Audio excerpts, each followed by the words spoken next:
नमस्कार दोस्तों, मैं रमेश नेगी अपनी चौथी वीडियो में आप लोग के साथ वादा किया था जी। जो मेरी अगली वीडियो होगी वो निशुल्क अधिवक्ता यानी कि फ्री एडवोकेट आप कब ले सकते हैं। दोस्तों, जब भारत सरकार को लगा कि बहुत सारे लोग अपनी गरीबी के कारण एडवोकेट नहीं कर पाते हैं और कोर्ट से अपना केस हार जाते हैं या कोर्ट में केस नहीं ले जा सकते, दोस्तों इसकी सुविधा के लिए भारत सरकार ने दी लीगल सर्विस अथॉरिटी एक्ट 1987 लाया। इसके तहत दोस्तों कोई भी व्यक्ति निशुल्क अधिवक्ता मतलब फ्री एडवोकेट वो ले सकते हैं प्राधिकारी से। तो दोस्तों, निशुल्क अधिवक्ता कब लिया जा सकता है? एक तो जब किसी के खिलाफ क्रिमिनल केस दर्ज हुआ होता है, उसको इस केस में डिफेंड अपने आप को बचाना होता है, अपने आप को बिल्कुल निर्दोष साबित करना होता है, उस सूरत में आपको फ्री में एडवोकेट दिया जाता है। और यदि आपने कोई केस करना है, चाहे वो क्रिमिनल कंप्लेंट करना है सिविल कोर्ट में, क्रिमिनल कोर्ट में, या कोई केस लेके जाना है, जैसा हम लोग केस आपस में करते ही है, कोई छोटे कोर्ट में, बड़े कोर्ट में, हाई कोर्ट में, सुप्रीम कोर्ट में, उस केस को लेके जाना है, तो भी आपको लीगल सर्विस अथॉरिटी से निशुल्क अधिवक्ता मिलता है। उसके बाद दोस्तों, निशुल्क अधिवक्ता कौन कौन ले सकते हैं? कोई भी महिला, चाहे वो विडो है, जनरल कैटेगरी से, किसी भी कैटेगरी से है, चाहे वो जॉब कर रही है, नहीं कर रही है, उसके इनकम क्राइटेरिया नहीं है, और बच्चे और अनाथ बच्चे, 18 साल से नीचे, लड़का लड़की कोई भी, वो अपना केस लगाने के लिए, क्रिमिनल कंप्लेंट फाइल करने के लिए निशुल्क में अधिवक्ता लीगल सर्विस अथॉरिटी से ले सकते हैं। उसके बाद एससी और एसटी के जितने भी लोग होते हैं उनके लिए इनकम क्राइटेरिया का कोई लेना देना नहीं है, चाहे वो नौकरी कर रहे हैं, बिजनेस कर रहे हैं, कुछ भी कर रहे हैं, लेकिन फ्री में वो एडवोकेट ले सकते हैं। इसके बाद आपके इंडस्ट्रियल वर्कमैन, जो उद्योग में वर्कर्स होते हैं कंपनी में, वो भी फ्री में एडवोकेट ले सकते हैं। किसी व्यक्ति के साथ कोई ऐसा प्राकृतिक आपदा हुआ, उसके नुकसान हुआ, उसने केस लगाना है, उसके लिए भी फ्री एडवोकेट मिलेगा, उसमें इनकम क्राइटेरिया नहीं लगता है। इसके अतिरिक्त आपका क्या बोलते हैं, अर्थक्वेक हुआ, कोई मतलब भूकंप आया, वो भी फ्री में उनको अधिवक्ता मिल सकता है।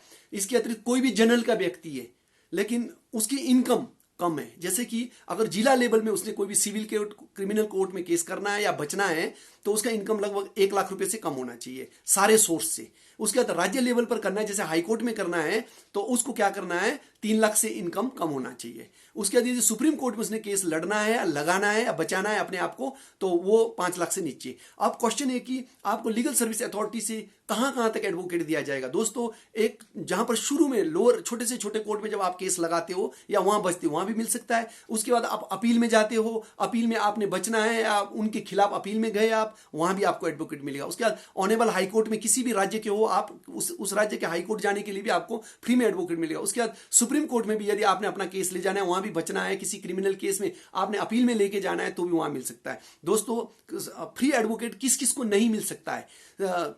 वैसे जिन्होंने जो व्यक्ति संगीन जुर्म में इन्वॉल्व होते हैं, संगीन जुर्म में जो इन्वॉल्व है, उनको नहीं मिलेगा। जैसे कि एग्जांपल है, मर्डर किया, उनको नहीं डिनाई किया जा सकता है, नहीं दिया जा सकता है। कोई रेप केस में इन्वॉल्व है, उसको नहीं दिया जा सकता है। और कोई व्यक्ति डकैती में इन्वॉल्व है, नहीं दिया जा सकता है।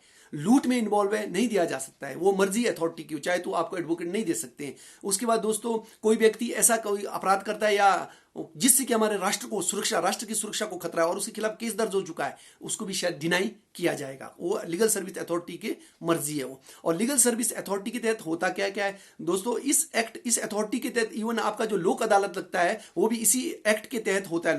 लोक अदालत में दोनों पार्टी अपनी इच्छा से सहमति उस ट्रायल कोर्ट में करते हैं, और लोक अदालत में उनका जो ना केस ट्रांसफर होता है, वहां पर उनको जो ना जो भी बातचीत करना है, वो जब रजामंदी हो जाते हैं, एक एग्रीमेंट बनाते हैं, एग्रीमेंट को अटेस्ट होता है, वो एग्रीमेंट पेश किया जाता है, वहां पर सबके सिग्नेचर होते हैं, बयान होते हैं, और वही चीज लोक अदालत का मटेरियल उस फिर ट्रायल कोर्ट में दोबारा से जाता है। ट्रायल कोर्ट फिर उसको पढ़ के उसके आधार पर अपना डिग्री, अपना जजमेंट दे करके उस केस को खत्म करता है।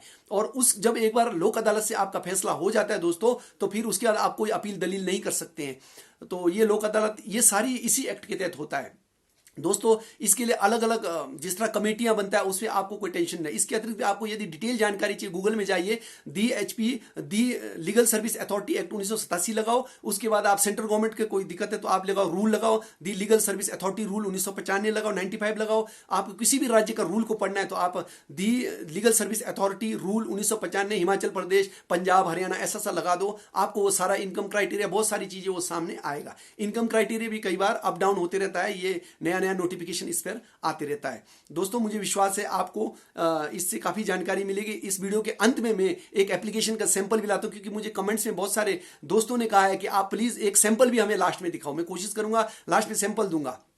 आप इस वीडियो को शुरू से लेकर अंत तक देखें, स्किप ना करें, और इस वीडियो को लाइक जरूर करें, कमेंट्स जरूर करें, आप इसको शेयर जरूर करें, सब्सक्राइब जरूर करें, बेल आइकन का बटन दबाएं। मुझे कोई सुझाव, मेरे वीडियोस में कुछ सुधार करना है, मुझे कमेंट्स पे बताएं। यदि कुछ और डिटेल जानकारी चाहिए, कमेंट्स में बताएं, मैं तुरंत आपको उसमें जवाब देने की कोशिश करूंगा। दोस्तों, जो एप्लीकेशन का सैंपल है दोस्तों, ये एप्लीकेशन का सैंपल है। मैंने कोशिश किया कि आपको इस वीडियो में अच्छे से दिखाऊं, आप स्क्रीनशॉट लेकर के इसको अच्छे से पढ़ करके इसी तरीके से, मतलब फैक्ट्स इस तरह से डालने होते हैं, ये लिखना। और इसके अतिरिक्त यदि आपका कोई भी मैटर अगर स्टेट लेवल में है, राष्ट्र लेवल पे है, तो उसको आपने ऊपर जो है चेंज करना। सचिव तो वही रहेगा, लेकिन वहां पर राज्य आएगा। तो जिस तरह इसमें लिखा है मैंने कि राज्य, जैसे कि सचिव जिला विधिक सेवा प्राधिकरण, उसी तरह से सचिव राज्य विधिक सेवा प्राधिकारी हिमाचल प्रदेश, उसी तरह से सचिव केंद्रीय विधिक सेवा प्राधिकारी भारत, वो दिल्ली में बैठते हैं। तो अलग अलग सचिव वहां से बिठा रखे हैं, उनके डेजिग्नेशन दिया होता है, वो करते हैं। इसके लिए पैसा बाकायदा गवर्नमेंट पे करती है। विधिक मतलब लीगल सर्विस अथॉरिटी को गवर्नमेंट पे करती है, और गवर्नमेंट और लीगल सर्विस अथॉरिटी जो है ना, वो फीस जो एडवोकेट आपका फ्री में केस लड़ता है उसको पेमेंट करती है। कईयों को कंफ्यूजन रहता है कि क्या लीगल सर्विस अथॉरिटी से हम एडवोकेट लेते हैं, कहीं केस हारेंगे तो नहीं, हमारा केस वीक तो नहीं दोस्तों, आपको इसमें बिल्कुल चिंता नहीं करना है, क्योंकि लीगल सर्विस अथॉरिटी में से जो भी एडवोकेट चूज करते हैं, एडवोकेट को लिया जाता है, उनको पेमेंट सरकारी तौर पर किया जाता है अथॉरिटी के द्वारा। वो ऐसे कमजोर एडवोकेट नहीं होते, अच्छे एक्सपीरियंस वाले होते हैं। एक्सपीरियंस होल्डर को ही ये काम सौंपा जाता है। वो आपके केस को खराब नहीं कर सकते हैं, क्योंकि केस को सामने जो है ना जज साहब भी देखते हैं उन चीजों को, सारी चीजें। तो वो आपके लिए कोई ऐसा कमजोर नहीं होता, एडवोकेट डरने वाली कोई बात नहीं है आपको। और आप चाहे तो उन एडवोकेट के साथ उस ट्रायल कोर्ट में, आप यानी हाई कोर्ट में या सुप्रीम कोर्ट में उनके साथ भी खड़े हो सकते हैं। और अगर कोई पॉइंट्स उनके द्वारा रह रहा है, तो आप भी अपनी पॉइंट्स को जज साहब से अनुमति लेकर के अपनी पॉइंट्स को रख सकते हैं। मैं विश्वास करता हूं आपको इस वीडियो से मदद मिलेगी। मेरे लिए कुछ गाइडलाइन है तो जरूर आप कमेंट्स करके बताना, और शेयर जरूर करें, सब्सक्राइब जरूर करें, बेल आइकन जरूर दबाएं, लाइक जरूर करें। थैंक यू दोस्तों, नमस्कार।